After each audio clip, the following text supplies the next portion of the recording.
नमस्कार। चलिए आज बात करते हैं महानगर गैस लिमिटेड यानी एमजीएल के हालिया नतीजों की। अब देखिए, पहली नज़र में तो मुनाफे के आंकड़े काफी अच्छे लग रहे हैं, लेकिन क्या ये पूरी कहानी है या पर्दे के पीछे कुछ और भी चल रहा है?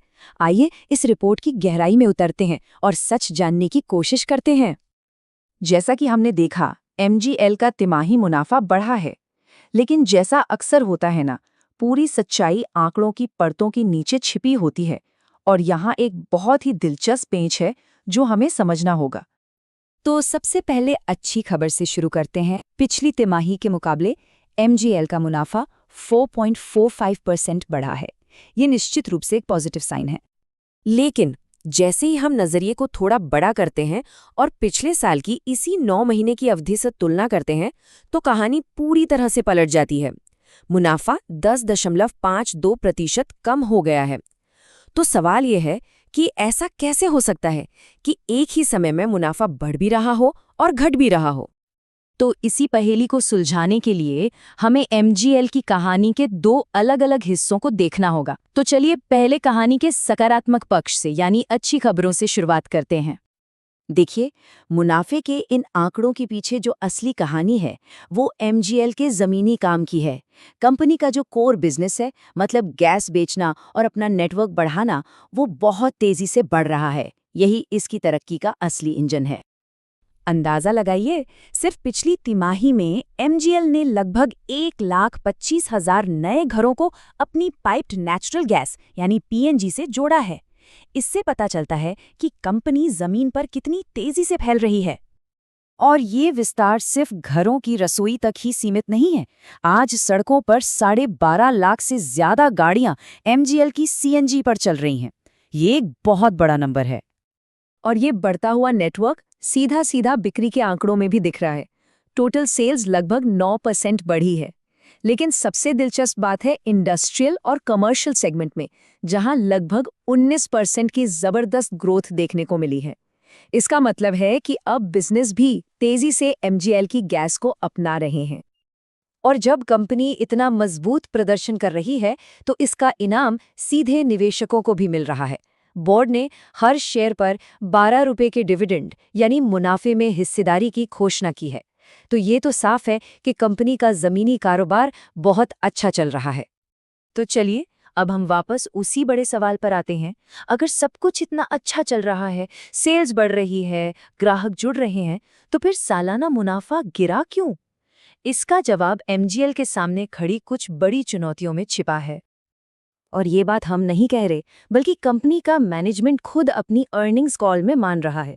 उनके मुताबिक उनके सबसे बड़े बाजार यानी मुंबई में सीएनजी की ग्रोथ अब धीमी पड़ गई है। और इसकी दो बड़ी वजह हैं। पहली, मुंबई की जो बीएसटी बसें हैं, वो अब सीएनजी छोड़कर इलेक्ट्रिक हो रही हैं, जिससे एमजीएल को रोजाना लगभग 1 लाख किलो सीएनजी की बिक्री का सीधा नुकसान हुआ है। और दूसरी वजह है मुंबई में जगह की भारी कमी, जहां नए सीएनजी स्टेशन बनाना लगभग नामुमकिन सा हो गया है। मुनाफे पर दबाव का दूसरा बड़ा कारण है गैस खरीदने की लागत। चलिए इसको बिल्कुल आसान भाषा में समझते हैं। सोचिए, एमजीएल दो तरह से गैस खरीदती है। एक है हेनरी हब की कीमतों पर, जो रोज के सब्जी बाजार जैसा है। कीमतें हर दिन बदलती हैं, कभी बहुत सस्ती तो कभी अचानक बहुत महंगी। दूसरी है ब्रेंट लिंक्ड कॉन्ट्रैक्ट्स, जो किसी खेत के साथ लंबे समय के सौदे जैसा है, जहां कीमतें ज्यादातर स्थिर रहती हैं। हाल में हेनरी हब की कीमतें बहुत ज्यादा ऊपर नीचे हुई हैं, जिसका सीधा असर एमजीएल की लागत पर पड़ा है। तो ये तो हो गई चुनौतियां। अब देखते हैं कि एमजीएल का मैनेजमेंट इन मुश्किलों से पार पाने के लिए क्या रणनीति बना रहा है, आगे का क्या प्लान है। इन सब चुनौतियों के बावजूद मैनेजमेंट भविष्य को लेकर काफी पॉजिटिव है। उन्हें उम्मीद है कि कंपनी की बिक्री सालाना लगभग 10% की दर से बढ़ती ही रहेगी। और मुंबई में जमीन की कमी का जवाब, एक बहुत ही जबरदस्त और महत्वाकांक्षी योजना। मैनेजमेंट के ही शब्दों में, वो वडाला में शायद भारत का सबसे बड़ा सीएनजी स्टेशन बना रहे हैं, जिसमें एक साथ 60 फिलिंग पॉइंट होंगे। मतलब कई छोटे स्टेशनों की जगह एक ही मेगा स्टेशन। ये दिखाता है कि कंपनी कैसे चुनौतियों को अवसर में बदल रही है। और गैस की बढ़ती कीमतों से निपटने के लिए भी एमजीएल के पास एक 3 सूत्रीय रणनीति है। पहला, जब कीमतें ज्यादा हों तो महंगी गैस की खरीद कम कर देना। दूसरा, स्थिर कीमतों वाले लंबे समय के कॉन्ट्रैक्ट्स करना। और तीसरा, बाजार पर लगातार नजर रखकर हमेशा सबसे सस्ता ऑप्शन चुनना। अब एक संतुलित तस्वीर के लिए उन संभावित जोखिमों या रेड फ्लैग्स पर भी नजर डालना जरूरी है, जिनका जिक्र कंपनी ने अपनी रिपोर्ट में खुद किया है। पहला बड़ा मामला है GAIL के साथ एक बहुत पुराना कानूनी विवाद। ये 2008 से पाइपलाइन के इस्तेमाल की फीस को लेकर चल रहा है और इसमें 331 करोड़ रुपए का दावा शामिल है।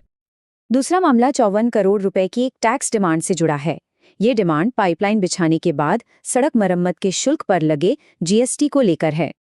लेकिन यहाँ ये जानना बहुत जरूरी है कि MGL इन दोनों मामलों में अपनी जीत को लेकर काफी आश्वस्त है। इसीलिए उन्होंने इन दावों के लिए कोई पैसा अलग से नहीं रखा है, क्योंकि उन्हें लगता है कि फैसला उनके ही पक्ष में आएगा। तो कुल मिलाकर MGL की कहानी दो हिस्सों में बटी हुई है। एक तरफ है जबरदस्त जमीनी विस्तार और ग्रोथ, और दूसरी तरफ है अपने मुख्य बाजार में कुछ बड़ी चुनौतियां और बढ़ती लागत। अब सबसे बड़ा सवाल ये है, क्या कंपनी की नई रणनीतियां, जैसे वो विशाल CNG स्टेशन और स्मार्ट गैस खरीदने का तरीका, उसे इन मुश्किलों से पार पाने में मदद करेंगी? इसी एक सवाल का जवाब MGL का भविष्य तय करेगा।